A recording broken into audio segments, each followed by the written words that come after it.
Endoscopy એટલે શું, એ report ક્યારે કરવામાં આવે એની પર વાત કરી આજે. તો પેટ અને પાચન તંત્રના રોગોની તપાસ માટે જે અગત્યનો ટેસ્ટ કરવામાં આવે છે એને એન્ડોસ્કોપી કહેવામાં આવે છે. એન્ડોસ્કોપી મશીન શું હોય છે?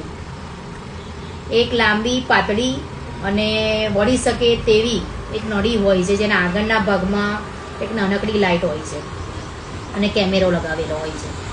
હવે આ ડૉક્ટર આ નળી જે હોય દર્દીઓના મોં વાટે અન્નળી, જઠર અને પેટના અને નાના આંતરડાઓની શરૂઆત સુધી ઉતારે છે અને જેથી અંદરના ભાગોનું જીવંત એટલે કે ઝીણું જે બીમારી પકડવાની હોય જે માર્ગદર્શન એ કોમ્પ્યુટરની સ્ક્રીન પર સ્પષ્ટ જોઈ શકે છે. એન્ડોસ્કોપીથી ઝીણવટભરી તપાસ પેટના અને પાચનતંત્રના રોગોની તપાસનો એક ટેસ્ટ છે, એટલે આને એન્ડોસ્કોપી કહેવાય. હવે આ સામાન્ય જ્યારે કોઈ દવાઓથી બીમારી ના મટે પેટની કે કોઈ બી પેટને લગતી કે દવાઓથી નથી મટતી ત્યારે સચોટ તપાસ માટે ટેસ્ટ કરવામાં આવે છે. એના મુખ્ય કારણો કયા કે જ્યારે ટેસ્ટની જરૂર પડે?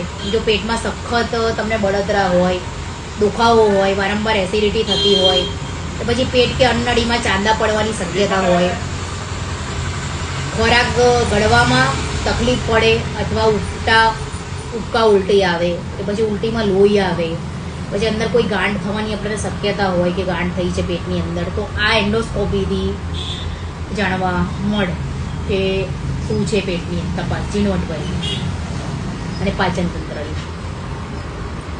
હવે આપણા બધાના મનમાં પ્રશ્ન હોય કે એન્ડોસ્કોપીનો અનુભવ કેવો હોય અને કરે તો બહુ તકલીફ થાય, પીડાદાયક હોય છે? તો ના, એ બિલકુલ તકલીફ કે પીડાદાયક નથી હોતી. હા, તમને થોડું આમ બેચેની કે ગભરામણ જેવું થાય, કેમ કે ટેસ્ટ શરૂ કરતાં પહેલાં દર્દીના ગળામાં એક સ્પ્રે છાંટવામાં આવે છે જેનાથી ગળું શૂન્ય થઈ જાય અને જ્યારે નળી ગળામાંથી નીચે ઉતરે ત્યારે ઉબકા આવે થોડું અને ગભરામણ જેવું થાય. જરૂર પડે તો દર્દીને હળવી ઊંઘની દવા પણ આપવામાં આવે છે જેથી પ્રક્રિયા સરળ બને ડૉક્ટર માટે તપાસવા માટે. એનો સમય શું હોય છે? 15 મિનિટ લાગી શકે છે અને બિલકુલ આરામદાયકમાંથી બહાર નીકળે ત્યાં સુધી 2 કલાકનો સમય લાગી શકે છે. હવે આ એન્ડોસ્કોપી મેં તમને જાણ કરી કે કઈ બીમારી માટે આ થાય અને કેવી એન્ડોસ્કોપીની શું પ્રક્રિયા